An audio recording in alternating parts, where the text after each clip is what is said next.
interrogative verbs. What are the levels in English?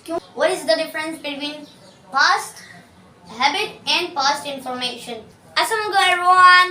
Welcome to our YouTube channel. Today we are gonna ask 3 questions to Sir Khalid. Assalamualaikum sir. Walaikum salam. How are you? Fine. What about you? I'm also fine. Before we jump into the questions, Mursal ने एक छोटी सी announcement करना चाहता हूँ मैं. बहुत सारे student चाहते हैं कि वो जो कमेंट्स में सवालात पूछते हैं हमसे, हम उनके जवाब दें. Yes. तो ऐसा कर सकते हैं हम लोग. आप क्वेश्चन पूछें कमेंट्स के अंदर और हम नेक्स्ट वीडियो में उसको इंक्लूड कर लेंगे. Got it? Yes. Okay, that's good. Fine. Okay, what is your first question? My first question is that what are the levels in English? क्योंकि जब भी हम किसी इदारे में जाते हैं वो लोग कहते हैं कि हम आपको 3 लेवल पढ़ाएंगे, 2 लेवल पढ़ाएंगे या 5 लेवल पढ़ाएंगे, और एक और कि हम अपना लेवल कैसे जान सकते हैं. ओके, बहुत ज़रूरी सवाल है मुर्सलीन. होते क्या है कि बहुत सारे लोग पूरी ज़िंदगी इसी यानी कि सीखते रहते हैं, उनको पता ही नहीं चलता है कि हमारा लेवल कौन सा है. Yes. अच्छा, इसमें सिंपली बहुत सारे इदारे इस तरह समझ लो. लेवल्स को समझने के लिए बहुत आसान सी बात है कि इंग्लिश का पूरा एक कोर्स है, उसको पोर्शन में डिवाइड कर लेना लेवल्स कहलाते हैं. Yes. बाद लोग स्टूडेंट बहुत गलती कर रहे होते हैं कि उनको अपना लेवल नहीं पता होता. Yes. और ना ही वो असेसमेंट टेस्ट में अपेयर होते हैं. तो वो क्या करते हैं कि जो भी क्लास चल रही होती है उसमें एडमिशन मिल जाता है. Yes. अच्छा मुर्सलीन, लेवल्स का जानना बहुत ज़रूरी क्यों है, उसके 2-3 वजूहत हैं. पहली वजह क्या है कि अगर आपको आपका लेवल नहीं पता है तो क्या होगा कि आप किसी भी इदारे में जाएंगे और उनके पास जो क्लास अवेलेबल होगी वो आपको उसी में इनरोल कर देंगे. Yes. ओके. सेकेंडली क्या होगा कि आपको पता ही नहीं होगा कि पूरी ज़िंदगी आप इसी तरह चलते रहेंगे. आप एक इदारे में अपने कोर्स कर रहे हैं, पसंद नहीं आया, दूसरे इदारे में चले गए और आपको लेवल का ही नहीं पता चल पाया. तो लेवल क्या है, बेसिकली पोर्शन डिवाइड कर लिए गए पूरे कोर्स को और वो आपके लेवल्स होते हैं. बहुत सारे इदारे इसको 4 हिस्सों में डिवाइड करते हैं, बहुत सारे 2 हिस्सों में डिवाइड करते हैं. तो ज़्यादातर अब इंटरनेशनल वे में चल रहा है मामला, तो मैं बता देता हूँ वो क्या होता है. कुछ लेवल्स हैं, मिसाल के तौर पे A1 कहलाता है बेसिक लेवल, A2 कहलाता है प्री इंटरमीडिएट लेवल. ओके. इसी के बाद आता है B1 का मतलब होता है इंटरमीडिएट लेवल, और इसके बाद आता है B2 जो कि होता है अपर इंटरमीडिएट लेवल. इसके बाद आता है C1 का मतलब होता है एडवांस लेवल, और उसके बाद जो आता है वो है C2 जो कि बहुत मुश्किल है मास्टर कर लेना. और यानी कि इसका मतलब ये है कि आपने पूरा कंप्लीट कर लिया कोर्सेज, अब आपको कोई प्रॉब्लम नहीं है. Yes. और यहाँ तक कि आप अगर नेटिव इंग्लिश भी समझ लेते हैं और आपका जो एक्सेंट है, जो प्रोनाउंसिएशन है या आपका जो अंडरस्टैंडिंग लेवल है बिल्कुल नेक्स्ट टू नेटिव पर्सन है. ठीक है ना. तो ये close to just like a native style में आपकी जो लेवल है वो कन्वर्ट हो जाता है. So my next question is that what is the difference between past habit and past information? ये सवाल भी आपका बहुत इंटरेस्टिंग है. पिछली वीडियो में हमने कवर किया था पास्ट सिंपल और प्रेजेंट परफेक्ट में क्या फ़र्क होता है. ठीक है, आज हम इसको और मज़ीद डीपली डिस्कस करते हैं. मुर्सलीन, होता है क्या है, पास्ट इन्फॉर्मेशन का मतलब होता है पास्ट सिंपल जो हम इस्तेमाल करते हैं या पास्ट इंडेफिनिट भी कहते हैं. अच्छा, कोई चीज़ हमने 1 सेकंड पहले की हो, 1 घंटे पहले की हो या 1 महीने पहले की हो, 1 सदी पहले की हो, वो पास्ट इन्फॉर्मेशन है. अच्छा, अब हमारे पास 2 चॉइसेस हैं, या तो हम उसमें टाइम मेंशन करें या ना करें. मिसाल के तौर पे आई बोट अ बाइक, मैंने टाइम मेंशन नहीं किया. आई बोट अ बाइक, सिंपली मैंने पास्ट इन्फॉर्मेशन बता दी, बस टाइम नहीं बताया. अगर मैं चाहूँ तो टाइम भी बता दूँ. आई bought a bike 2 weeks ago, मैंने बाइक खरीदी 2 तो पहले. ठीक है. और मैं चाहूँ तो ये बोल सकता हूँ I bought a bike in the morning today, आज सुबह मैंने बाइक खरीदी. अच्छा, इसी तरह और भी मज़ीद जुमले बता के मैं आपको बता सकता हूँ. मिसाल के तौर पे I had breakfast at 8 o'clock, मैंने 8 बजे नाश्ता किया था. तो इस तरह करके जुमले बनते हैं, वो पास्ट इन्फॉर्मेशन हैं. अच्छा, जो चीज़ हम रैपिडली करते रहते थे, बार बार करते रहते थे, वो हमारी हैबिट्स कहलाती है. अच्छा, पहले क्या होता था, ये पास्ट हैबिट्स को भी हम पास्ट इन्फॉर्मेशन की तरह बोलते थे और मायने वही देते थे, तो इसमें कन्फ्यूजन्स बहुत थी. अब जो एडवांस स्ट्रक्चर आ गए तो उसमें 2 ऑप्शन है हमारे पास. पहला ये है कि जब हम पास्ट हैबिट्स को प्रेजेंट के साथ कंपेयर नहीं कर रहे होते हैं तो हम क्या करेंगे, वुड का स्ट्रक्चर इस्तेमाल करेंगे. मिसाल के तौर पे I would cry over little things when I was 6 years old. ठीक है. और when I was school going, तो मैं पहले छोटी छोटी बातों पर रो जाया करता था. यानी कि एक दफ़ा की बात नहीं है, ये रेपुटेशन है मेरी, आदत थी, हैबिट थी. ठीक है ना. अच्छा, इसी तरह अगर और भी बहुत सारी चीज़ें हैं जो हम सिर्फ बताना चाहते हैं कि ये मेरी हैबिट थी, Habits तो हम थी। वुड लगाएंगे और उसके साथ base form of the verb, यानी कि First first form form of the लगाएंगे, verb. जुमला कंप्लीट हो जाएगा हमारा। Yes. अच्छा, इसी तरह अगर हम चाहते हैं कि इसको हम प्रेजेंट के साथ कंपेयर भी करें, तो हम क्या काम करेंगे, एक और दूसरा स्ट्रक्चर होता है, वो होता है यूज्ड टू।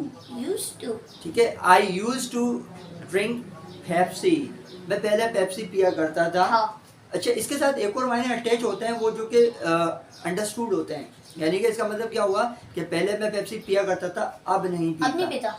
ठीक है, Yes. तो डेफिनेटली कोई चीज़ ऐसी भी होती है बालों का कि हम पास्ट में कोई हैबिट किया करते थे, अब नहीं अब नहीं करते। करते। तो ये वाला जो स्ट्रक्चर है यूज टू का, वो स्पेशली इसके लिए इसी इस्तेमाल के किया लिए होता है। इस्तेमाल। और अगर हम ये भी ना कहना चाह रहे हो कि पहले मैं ये किया करता था, अब नहीं करता, तो सिंपली अगर हम इसकी इंफॉर्मेशन भी देना चाहते, तो ये जो यूज टू का स्ट्रक्चर है, ये दोनों मायनों को कवर करता है। जी। पहला ये कि कोई चीज़ हम पास्ट में किया करते थे, अब नहीं करते, तो भी हम ये बोल सकते हैं। Yes.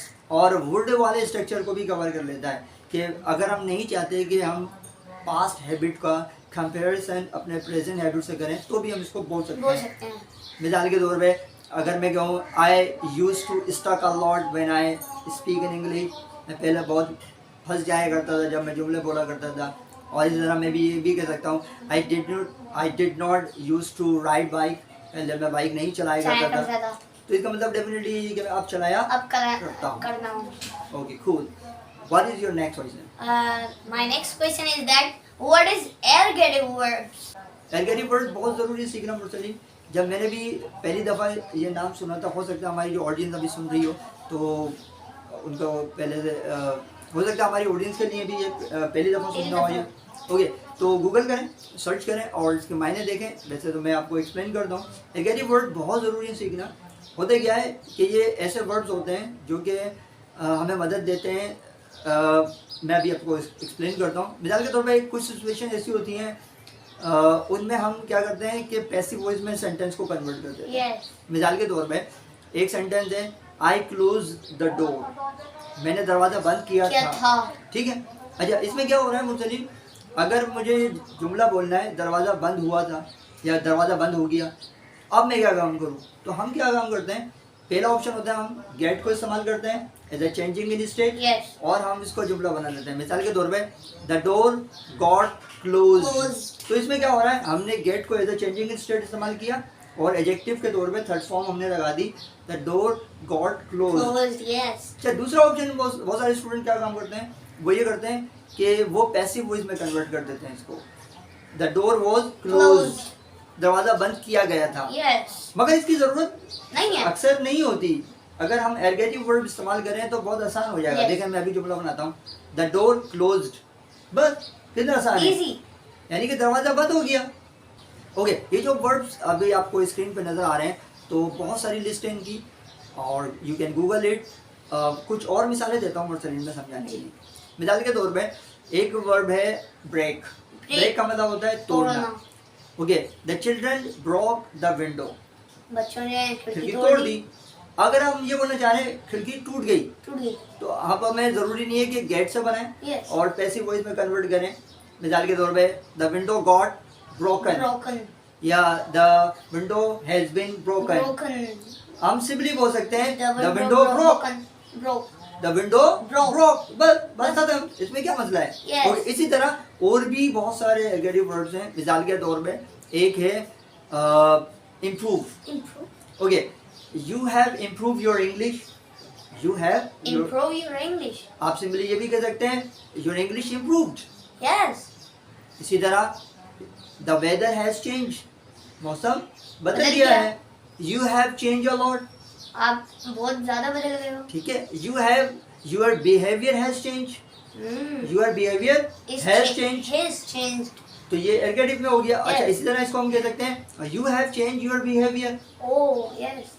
अगर बहुत सारे लोग क्या काम करेंगे, your behaviour has been change, Changed. तो वो पैसिव में कन्वर्ट Yes. करेंगे, तो बहुत मुश्किल हो जाता है। तो मेरी नज़र में इतना मसले परेशान होने की जरूरत नहीं है, एडजेक्टिव वर्ड इस्तेमाल करें। इस्तेमाल कर सकते बहुत सारे और भी हैं, मैं और मिसालें देता हूँ। मिसाल के तौर पे अक्सर हम बोलते हैं भाई महंगाई बहुत बढ़ रही है, तो हम इसको पैसिव वॉइस में क्यों कन्वर्ट करें, इन्फ्लेशन कहते हैं महंगाई Yes. को। इन्फ्लेशन इज बीइंग इंक्रीज्ड, हम सिंपली बोल सकते हैं The inflation is increasing, Increasing. Yes. Weather is changing. इसकी और मिसालें भी हो सकती हैं परसेंट। मिसाल के तौर पे you cracked a plate, you cracked a plate, आपने प्लेट प्लेट में तोड़ दी। दरार डाल दरार। दी। ओके, हम सिंपली इसको एडजेक्टिव वर्ब में इस्तेमाल करें, द प्लेट क्रैक्ड। Yes. और जैसे पानी को उबाल रहे होते हैं, we are boiling the water, ठीक है, पानी उबाल रहे हैं, ठीक है, और अचानक से कोई गया, पानी उबल गया। अब हमें ज़रूरी थोड़ी है कि हम इसको गेट से बनाएं या पैसिव वॉइस में कन्वर्ट करें, the water has been boiled, हम Yes. सिंपली बोल सकते हैं द वाटर बॉइल्ड, बस, बहुत आसान है। Yes. ओके, इसी तरह और भी बहुत सारे सेंटेंसेस हैं। इनमें से एक और की मिसाल देता हूँ मैं, ग्रो। मिसाल के तौर पे father is growing plants, Plants. Father is growing Plants. Plants. Okay, हम ये भी कह सकते हैं प्लांट्स आर ग्रोइंग। Yes. तो मेरी नज़र में अगर आप एडजेक्टिव वर्ब सीखते हैं तो बहुत आसानी हो जाती है। Well that's it for today. अगर आपको वीडियो अच्छी लगी हो तो thanks ever so much for watching. Thanks for watching.